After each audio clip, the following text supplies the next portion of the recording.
అన్నీ ఉన్నా అల్లుడి నోట్లో శని అన్న చందంగా తయారైంది జిల్లాలోని అంగన్వాడీల పరిస్థితి. పేరుకేమో పిల్లలకు నాణ్యమైన పౌష్టికాహార భోజనం అందిస్తూ నాణ్యమైన విద్యను కూడా బోధిస్తున్నామని దండోరా వేసి మరీ చెప్తున్న నాయకులు, నేతలు క్షేత్రస్థాయిలో మాత్రం అందుకు విరుద్ధంగా కనీసం అంగన్వాడీ టీచర్లు అంగన్వాడీ సెంటర్ మెట్లు కూడా ఎక్కకుండా విధులు నిర్వహిస్తున్న సంఘటనలు కోకొల్లలుగా ఉన్నాయి. జిల్లాకు సరిహద్దులో ఒక గ్రామంలో నిర్వహిస్తున్న ఓ అంగన్వాడీ సెంటర్ను పరిశీలిస్తే విస్తుపోయే నిజాలు వెలుగులోకి వచ్చాయి.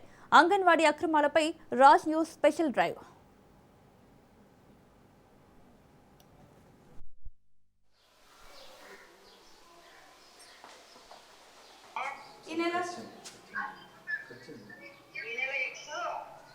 వచ్చినాయి మేడం, మాకు సార్ రాలేదని అంటుంటే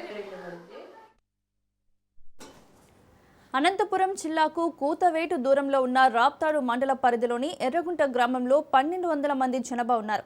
ఈ గ్రామంలోనే ప్రైమరీ పాఠశాల, ప్రీ ప్రైమరీ మినీ అంగన్వాడీలు ఉన్నాయి. ప్రభుత్వం పౌష్టికాహార లోపమున్న చిన్నారులు, బాలింతలు, గర్భిణులు ఇబ్బందులకు గురి అవ్వకూడదు అనే దృఢ సంకల్పంతో అనేక పథకాలకు శ్రీకారం చుట్టింది.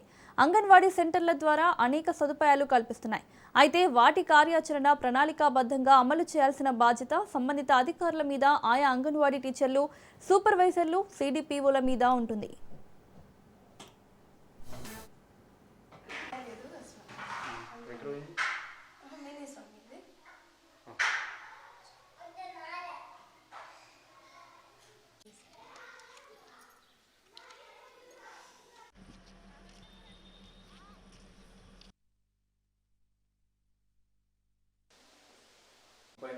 రోజులు 6 కేజీలో 750 గ్రాములు పిల్లలకి.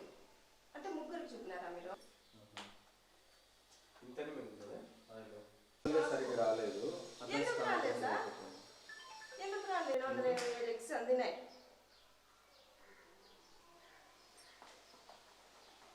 ఈ నెల చిన్నారులకు సరైన పోషణతో పాటు సరైన విద్యా బోధన చేస్తే శారీరకంగా, మానసికంగా ఎదుగుతారు. అంగన్వాడీ కేంద్రాల్లో 3 నుంచి 5 ఏళ్ల వయసున్న పిల్లలకు ఆటపాటలతో కూడిన విద్యను అందిస్తూ వారికి పోషకాలతో కూడిన పౌష్టికాహారాన్ని అందజేస్తూ అంగన్వాడీ టీచర్లు ఎప్పటికప్పుడు పిల్లల మానసిక, శారీరక ఎదుగుదలపై దృష్టి సారించాలనే నిబంధనలు ఉన్నాయి. కానీ ఎర్రగుంటలో ఉన్న మినీ అంగన్వాడీ కేంద్రంలో మాత్రం అందుకు విరుద్ధంగా వ్యవహరిస్తూ పిల్లల నోటికాడి ముద్దను లాగేసుకుంటున్నారు. అంగన్వాడీ సెంటర్కు వస్తే ఎంత రాకపోతే ఎంత నా జీతం నాకు వస్తుంది అనే ధోరణితో అంగన్వాడీ టీచర్ సులోచన వ్యవహరిస్తున్నారు.